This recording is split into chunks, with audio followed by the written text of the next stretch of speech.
Taigi dar netaip jau seni laikai, kiek čia metų praėjo. Ir kaime buvo ilgi žiemos vakarai.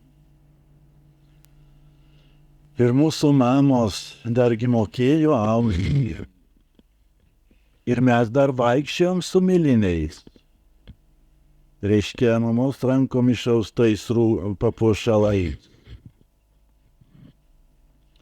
Nu ir medinėm klumpėm dar mokėjom eiti į mokyklą. O paskui žiūrėkite, kaip greitai, kaip staigiai viskas keitėsi. Ir jeigu dabar pažvelgus į to laiko psichologiją, koks skirtumas, ar buvo ilgi žiemos vakarai, ar dabar televizoriai, su savo hipnoze savotiška, kada tėvai turi su bizūnu nuvaryti vaikus miegoti ar panašiai, negali atsitraukti nuo tų ekranų. Pasisytės, jeigu drįstum pažvelgti, kuo žmonės skundžiasi šiandien iš šventos išpažinties archyvų. Negalvokime, kad tokia užuomina būtų išdavimas. O šiandien žmonėm yra tam tikra problema. Ne vien kažkokios tai literatūros, žemos dorovės literatūros skaitymas, tai vadinama geltonoji. Bet šiandien žmonėm kartais susidaro savotiška pagunda, kurią turi išpažinti, kurią turi apsiskųsti, tai, ką matė tuose televizorių ekranuose. Aiškiai išeina, kad ne kartą jie būna tarsi šiukšlių dėžės, kurias suverčia į žmonių sąmonės ir svarbiausiai mūsų vaikelių sąmonės. Ir paskui jie su tom mintim eina miegoti,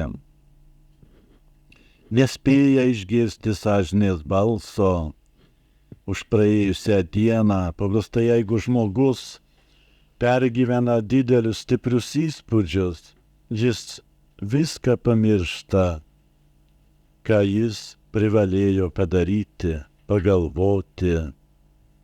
Reiškia, susidarė galimybė iš išorės. Dievas žino, ar ne kažkokių kabinetų išdava,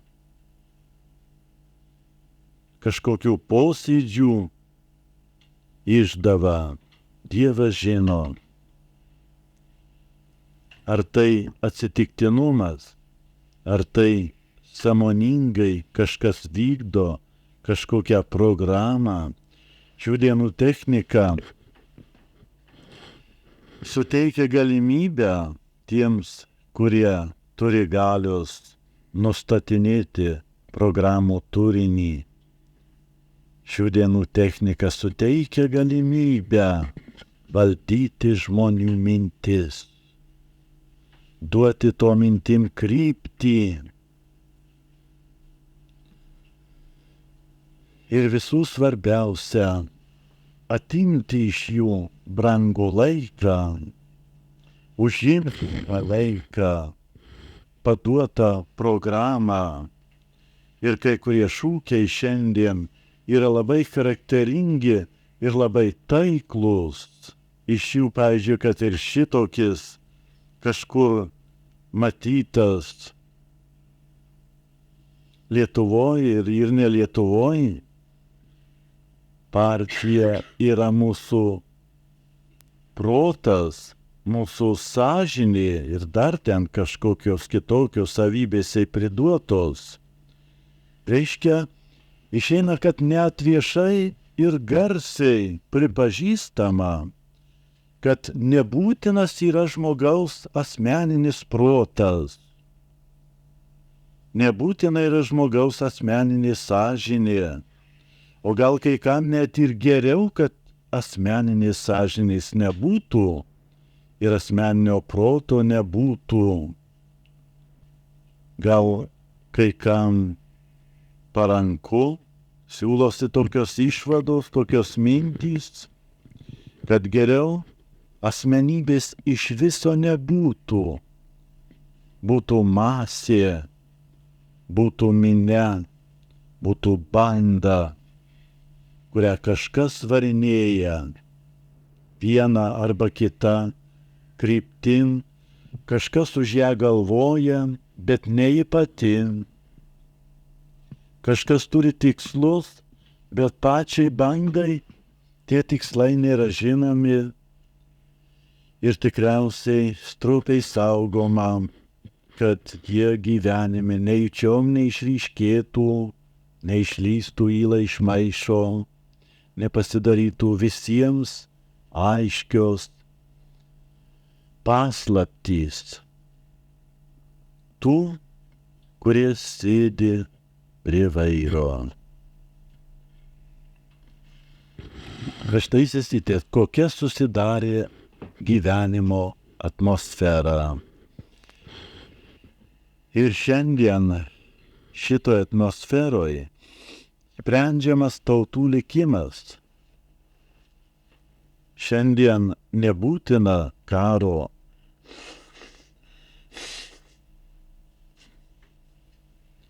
Šiandien darosi nebūtinai žudyti. Ir matykime, kokie tai neseni laikai, mesgi dar prisimenam. Ir galbūt klausoj užsifiksavę girdimoji atmintis irgi turi savo lobius ir savo archyvus. Ir galbūt ir mūsų girdimojo atminti užsifiksavę tie garsai, kada šaudė žydus ir tuos garsus slėpti buvo per daug sudėtinga ir jie liko žmonių sąmonėj, žmonių atminty. Šiandien darosi nebūtina tautą išžudyti. Modernioji technika sudaro galimybės ją ištirpdyti kitokiu procesu, kitokiu būdu. Svarbu, kad ji tik tai praranda asmeninę sąžinę ir asmeninį protą. Svarbu, kad patikėtų ir praktiškai gyvenime būtų vykdoma, kad būtų padiktuota visuomeninė išmintis, visuomeninė padiktuota sąžinė, o žmogus būtų eilinis sraigtelis, račiukas, dalelytė kažkokia ir vykdytų, tiksliai vykdytų.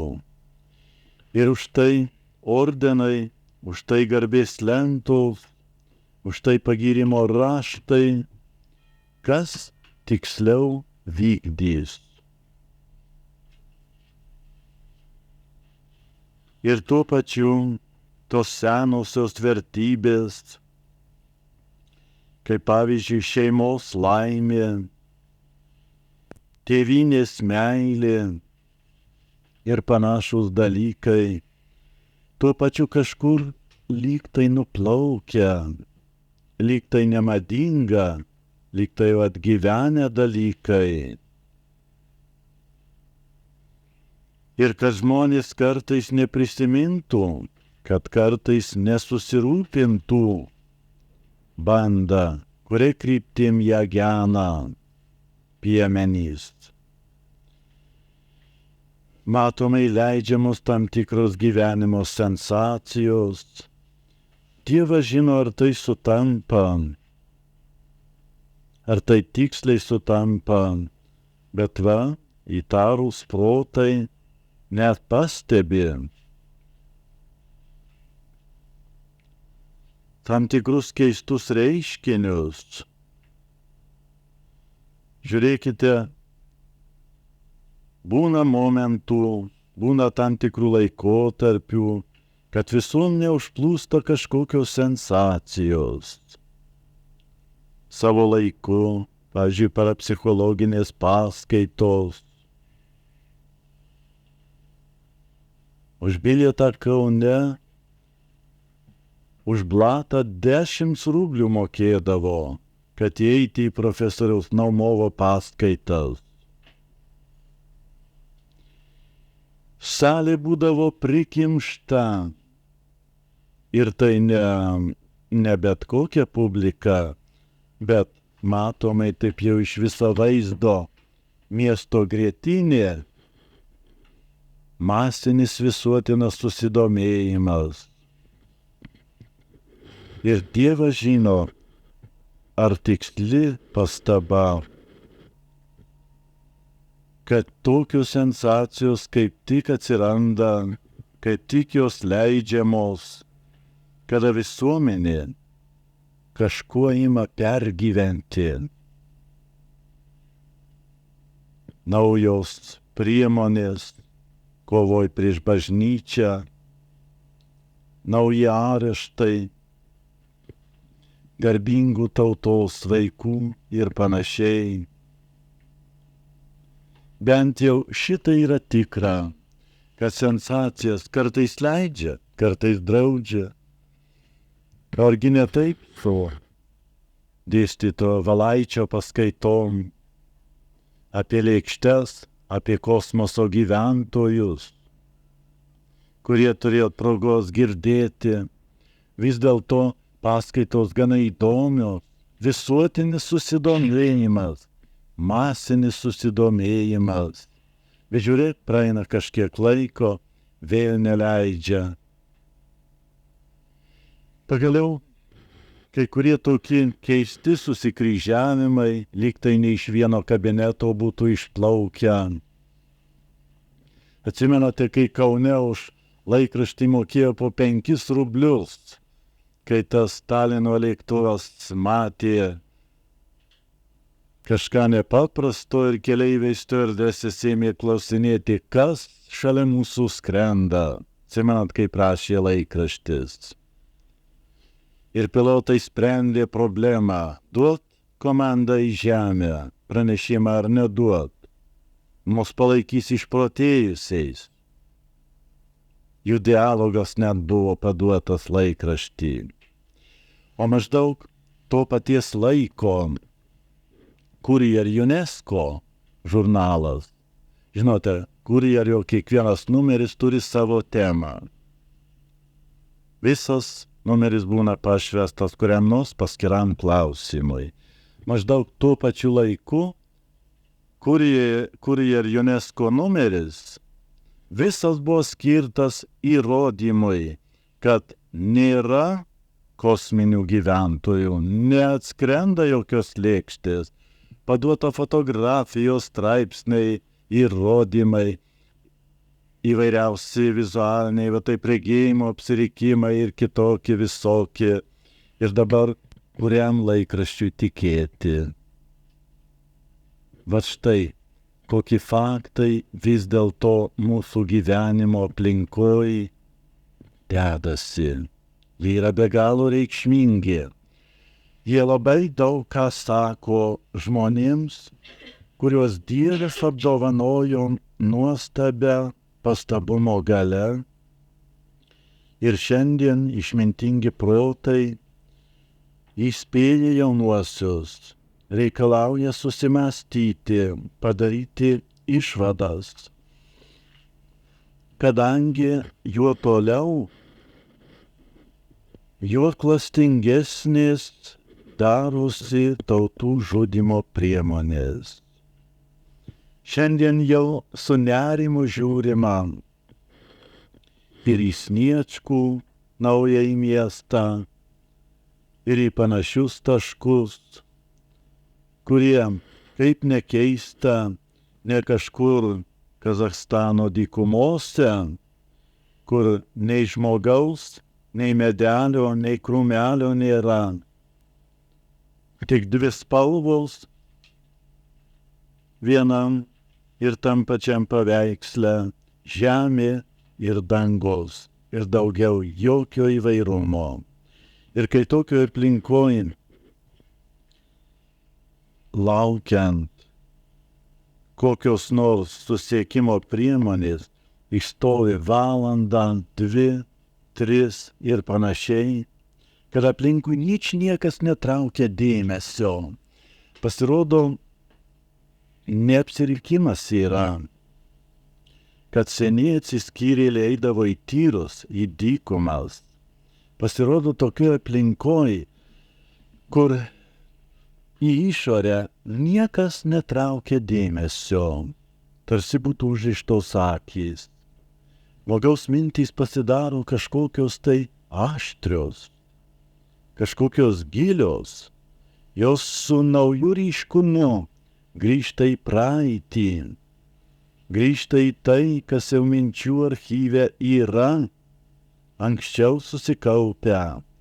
Vėl išplaukia tos mintys į paviršių, tarsi naujai virškinamos būtų, naujai pergyvenamos. Ir Dievas žino, ar ne čia yra priežastis, kad rytų tautos su savo dykumom, su savo stepėm, iš tikrųjų turi tam tikrą mąstymo konstrukciją, savitą, tam tikrą gilumą. Ten visos savokos, visi vaizdai mums neįprasti, skirtingi. Iš Frunzės ten į dykumas važiuojant tokis Šų miestas yra, tokia vietovė. Na ir kartą ten reikėjo nuvažiuoti, žmonės pasakoja, kaip ten tą operaciją įvykdyti. Na ir tokia eilinė pastaba. Ai, čia sako nieko, čia visai netoli. Čia tik 550 kilometrų. Visai netoli. Reiškia, jų savokom ir atstumas, ir laikas visai skirtingai suvokiamas. Ir žiūrėkit, mergaitės, visi šitie faktai, kad šiandien vis dėlto yra kažkieno pastanga, kad nebūtų asmeninio proto ir asmeninės sąžinės, šiandien mums yra be galo reikšmingi. Ir jeigu meilė tėvynei verčia šituo susirūpinti, tai kas šiandien pirmoji eilėj sutiktų būti tautoj mąstant, jeigu ne tie žmonės, kurie, kaip sakoma, paniekino pasaulį ir pajuto kažkokį tai paslaptingą vidinį balsą, sek mane. Ir visais laikais mąstantys žmonės gyvenime buvo kažkuo laikomi, kažin ar nearti išprotėjimo. Jeigu mes pažvelgtum prieš 700 metų nuostabią asmenybę šventąjį Pranciškų Asyžietį, kaip jis paniekino tėvo dvarus, užsivilko keistą rūbą, maišas, kuriame 3 skylės, viena galvai, 2 rankom, susijusi pančių, dabar tai tikriausiai psichiatrinę būtų uždarę. Tada neuždarė, tikriausiai nebuvo dar. Ir išėjo į pasaulį. Išėjo, pasakytum, į dykumas, į gyvenimo dykumas, paniekinęs visą tai, kuo žavėjosi jo draugai, jo aplinka. Ir kuo galėjo draugai laikyti tada neišprotėjusiu. O tačiau šiandien, po 700 metų, ir tai dar mąstanti protai randa nuostabios medžiagos įsižiūrėję į jo gyvenimą ir mūsų tautos pasididžiavimas profesorius Maceina pasaulį nustebino su savo saulės giesme, tikriausiai skaitėm. Ir šiandien randa nuostabių perlų jo asmenybė, jo gyvenimo įvykiuose. Šiandien žinoma, kad tai buvo figūra, asmenybė, kurios dėka Europoje įvyko posūkis iš feodalizmo, iš tos visuomenės konstrukcijos, kurioje didžiausia nelygybė, didžiausia skriauda, pasakytum. Turtas buvo sukauptas labai nedaugelio rankose. Tai buvo, kažkas labai artimo dar vergijos būsenai. Nors šito vardu ir nesivadino ir faktinai nebuvo vergija, bet vis dėlto kažkoks tai žingsnis dar labai netolimas nuo šitos būsenos. Ir štai nuo Šventojo Pranciškaus, kuris į turtą, kurį jo draugai dievino, taip keistai pažvelgė, maišo apsivilkęs, pančiu susijuosęs. Ir vis dėlto tai buvo asmenybė, nuo kurio prasidėjo Europoje posūkis į demokratiją. Reiškia, vienas mąstantis žmogus, kokią didžiulę reikšmę gali turėti, net visą pasaulinių maštabų žvelgiant. Tai ką kalbėti apie visuomenės grupės, apie šeimas, vienuolinės šeimas ir panašiai. Jau vien šito fakto mums turėtų užtekti. Jeigu šitos grupės, šitos šeimos nebūtų pavojingos šėtonui, jo visas dėmesys nebūtų sukoncentruotas kenkti, persekioti, žūtbūt įvesti į šeimas savo atstovus, kad jie viską žinotų, viską matytų. Atrodo ir KGB technika šiandien, veiklos metodika, su visais gyvenimo reiškiniais irgi keičiasi. Šiandien siūlosi išvada, kad jų pastanga yra nesunaikinti, bet viską leisti, bet viską žinoti.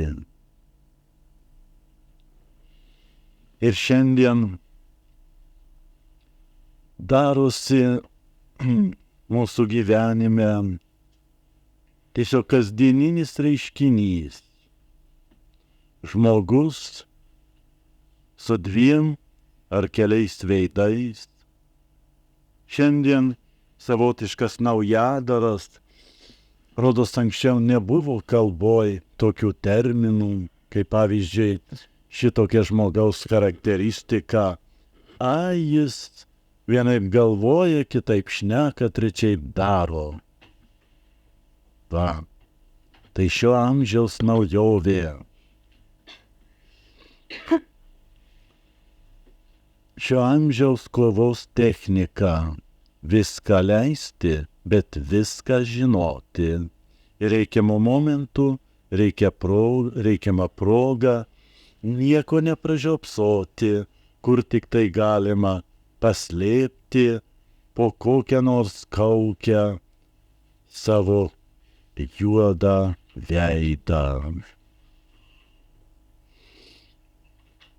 Ir jeigu mes, kurie vis dėlto, kasgi jei ne mes, esame mąstantys žmonės šiandien, jeigu mes esitės pražiopsotum šitos gyvenimo faktus, tauta mums nedovanotų už tai. Buvo laikas, kada vyrai už tėvynę su ginklu rankoj turėjo mirti. Buvo laikas, kada kūrėsi armijos ir panašiai, bet istorijos ratas kažkodėl vis greitėja ir gyvenimo formos vis greičiau keičiasi. Neatsitiktinumas šiandien, kad net mūsų išorinį gyvenimo vaizdą pažvelgus, šiaudiniai stogai jau berods tik tai muziejui, ten žinot, Romšiškių muziejai, šiaudiniai stogai. Buvo laikas, kada autobusu pavažiuoti buvo vaikų svajonė, o šiandien jau ir mūsų sąjungos miestuose yra tam tikri maršrutai, labai nedideli, bet priemonės apvažiuoti tą maršrutą, senoviška karieta, arkliais pakinkyta. Ir už tokią sensaciją pavažiuoti arkliais berods 3 rubliai bilietas.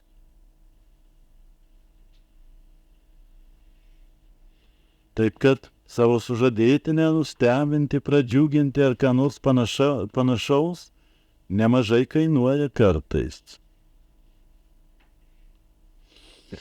Matot, kaip greitai keičiasi gyvenimo forma.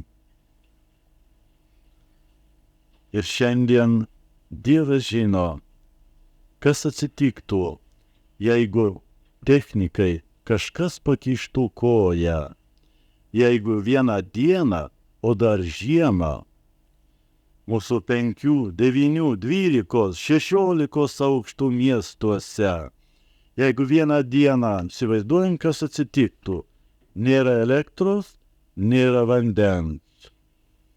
Pečių krosnių tai nėra,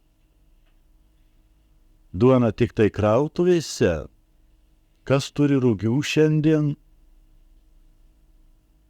ir kitokių atsargų. Ano karo metu 14 metais dar žmonės prisimena tokių gudrių žmonių. Kažkas, dar mūsų tėvai pasakodavo, kažkas susiorientavo nusipirkti kažkiek ten keletą vežimų druskos. Niekam netėjo į galvą, kad kilus karui, kas būtų, jeigu nebūtų druskos. Ir ta druska tą šeimą vos ne milijonieriais darė. Kai visi neturėjo, mėsą tai sūdyti reikia ir jiems buvo didžiausias pelnas. Kas būtų šiandien? Ar yra iš tikrųjų kažkokių tai pramatančių žmonių, kurie atidarytų kaip Juozapas Egipte savo sandėlius padaujančiam to laiko pasauliui? Dievas žino, kaip atrodytų tada. Ar nestaigiai ištuštėtų kaimas prisiminęs visas bobutes, visus dėdukus, jų griūvančiuose sodybose ir panašiai.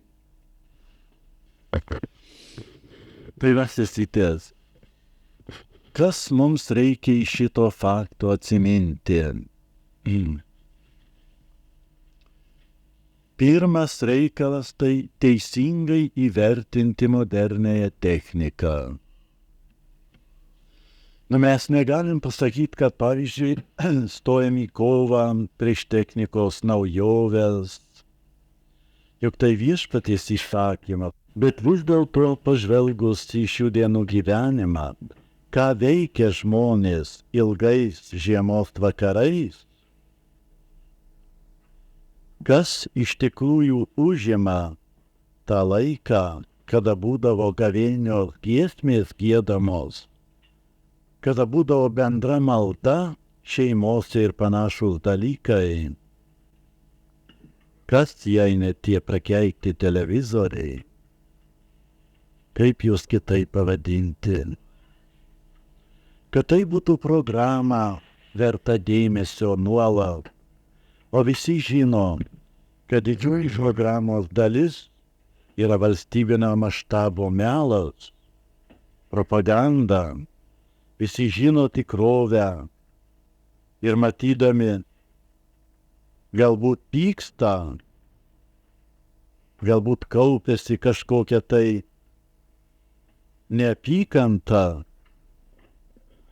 bet vis dėlto ta pagunda, kurią šėtonas tik tai tokią sugebėjo ir pirmajam gundyme pasakyti, jūs žinosite.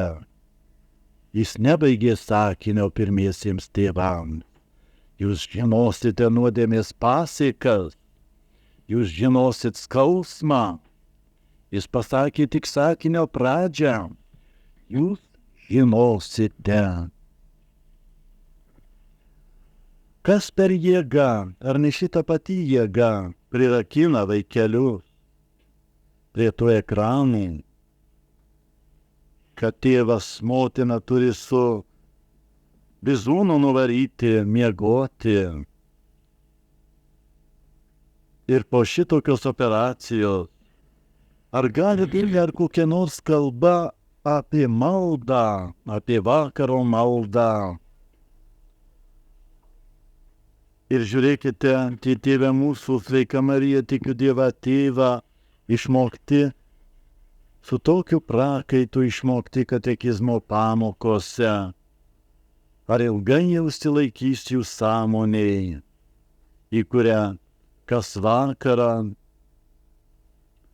po savotišką šiukšlių dėžę suverčia tie televizorių ekranai. Mažiau ar daugiau dvokiančius dalykus, o ne kartą ir pasibaisėtinus. Ir jie paskui su to mintim, su tom nuotaikom užmiega. Ir kuriasi pasąmonės, paslaptingos jėgos.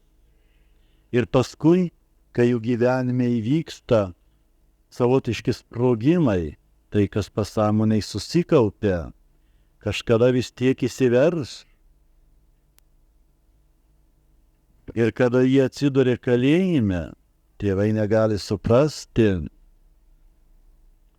Taigi rodos mokėm gerą, kaip ten atsitiko. Ir taip toliau. Vargšai tėvai. Dievas žino, kada jie patys supras, kada jiems daeis, kaip sako, iki sąmonės ryškumo, kad būti tėvais tai ne įvykis, ne momento nuotaika, ne atsitiktinumas, bet tai yra viso gyvenimo auka. Dievas žino, kada jie supras ir iš viso ar supras. Ar jų sąžinė kažkada prakalbės? Sąžinė iš tikrųjų negali nekalbėti, bet tiksliau sakant, kada jie teiksis išgirs tą sąžinės balsą, kuris jiems kalba. Ir viskas daroma, kad to kalbėjimo nebūtų girdėti. Jį užgožia sensacijos,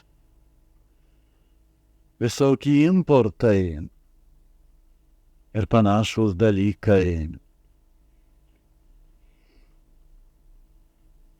Kam pasitaiko proga atsidurti toj vadinamoj doleriniai, kur dėdės ir tetos atvažiavę savo anūkam ir ten Dievas žino kažkokiem kitokiem perka japoniškus magnetofonus, radijas ir visokius kitokius neįkainuojamus vertės atžvilgių dalykus.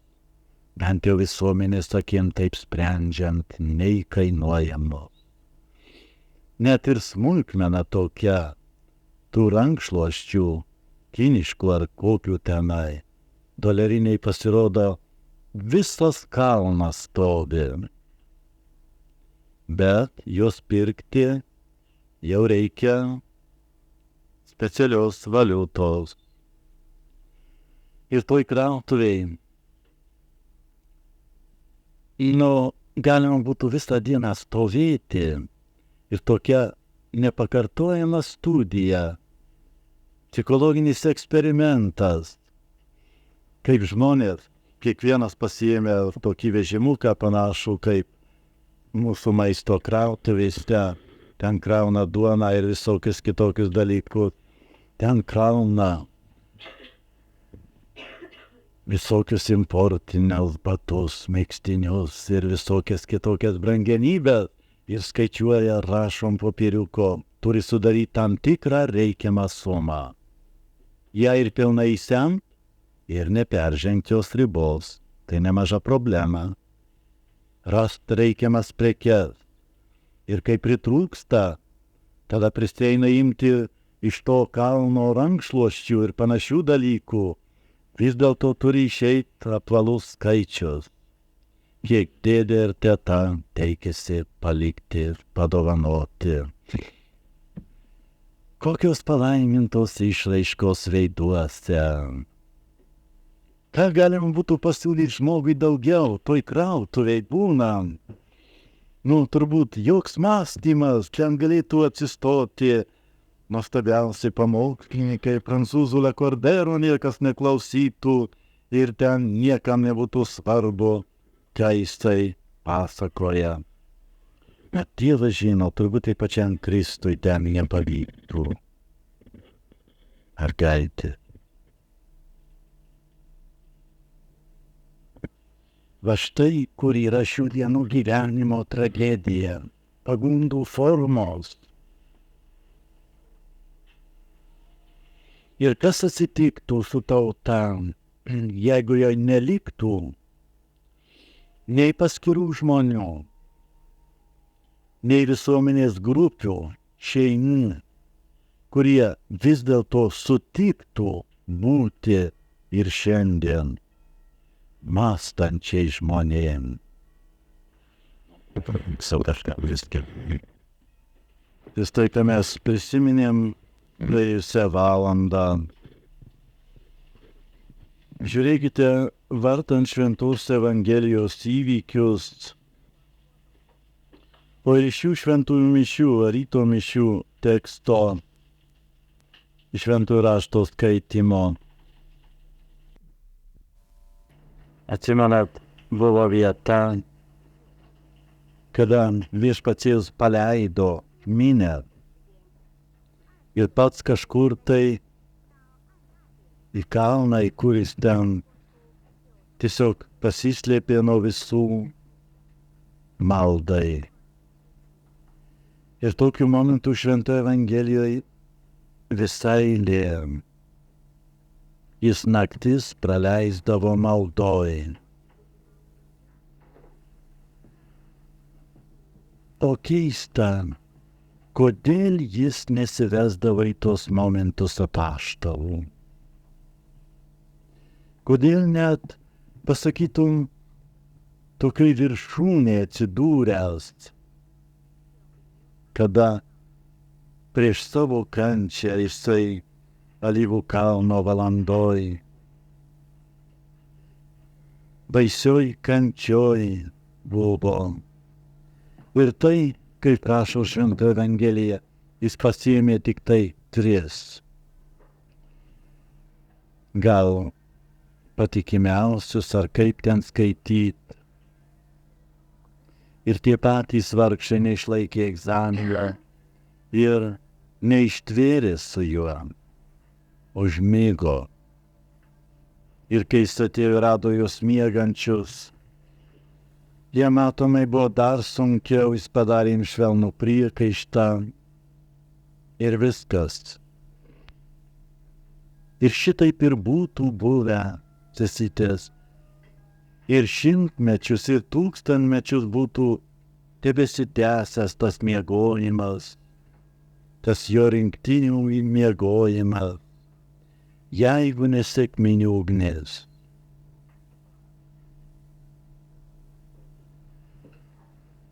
Jiems tada buvo lygi sekminių, lygi pirmųjų sekminių. Apaštalams buvo dar per tolimą žvaigždę pasiekti susikaupimo meną.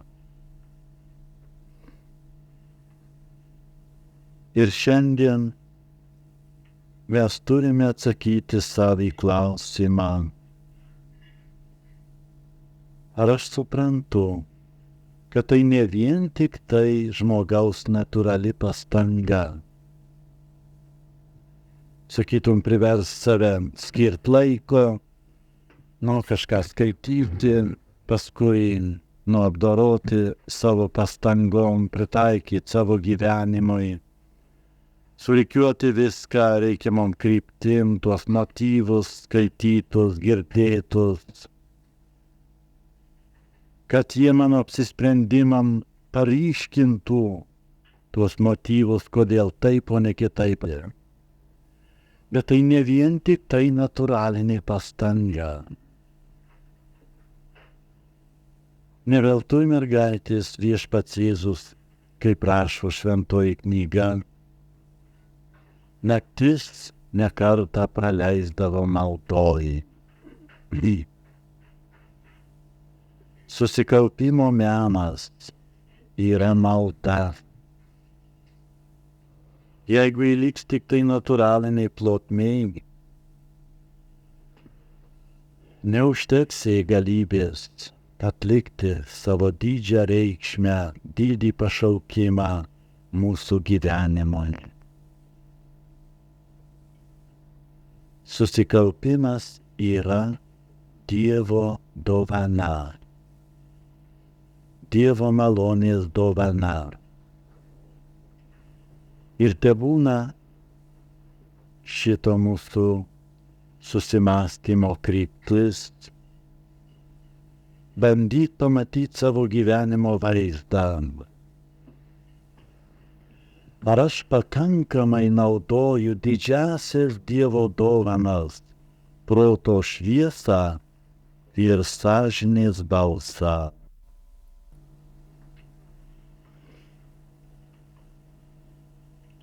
Aišku, čia mes neturim prasmės bandyti diskutuoti, įrodinėti, kad tai yra didžiausios Dievo dovanos, kurių dėka žmogus išsiskiria iš visų gyvių pasaulio. Ne savo kūnu, ne savo organizmu žmogus skirtingas nuo gyvulio, bet šitom dviem dovanom tik tai žmogui yra duota galia suprasti ir galia girdėti Dievo balsą kiekvienam asmeniškai, kurį mes sąžinę vadinam. Pamatykim, sesės, visa Dievo kūryba, tas gyvasis pasaulis, tik šitoj vietoj skiriasi nuo mūsų esminiai.